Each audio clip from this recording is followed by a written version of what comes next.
you want to change your words or think about it without confusing people. Did I share? I can't remember when I first started. I was in leading a workshop or facilitating a panel of a bunch of DEI practitioners. And this topic came up. I said, how many people are not using DEI anymore and using different words? And a third of the room raised their hand. It's okay to change your words. And I give a little bit of a historical context so people know this work is always evolving, as it should. The people entering the workforce, the differences that are making a difference continue to evolve. So the way that we talk about it should evolve as we do and learn more.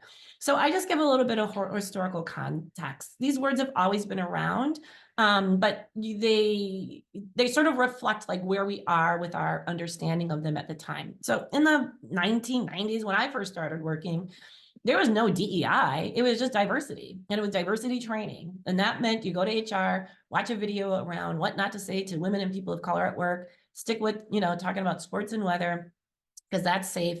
And diversity is like a no-no, to engage at work. And that was the mentality then.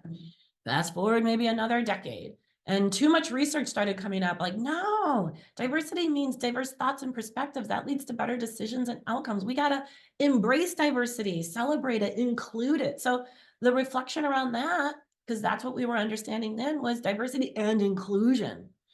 Fast forward, and really in more sort of modern times, think post George Floyd, it's like, let's explore the systemic barriers that are really preventing people from full inclusion.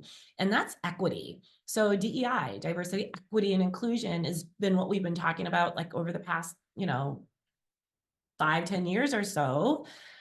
And what I like to tell people now is we can't add another word. That gets too long, right? We're already short on time. Let's streamline and be efficient. Bundle it up and call it belonging. And I was like, that's reflective of where we are today. A broad and inclusive lens around our differences, flexible in our approach to create a sense of belonging. And by the way, we reserve the right to change it again in another 5-10 years, or maybe tomorrow. And what do you think we should call it? It's a great way to bring people into the conversation.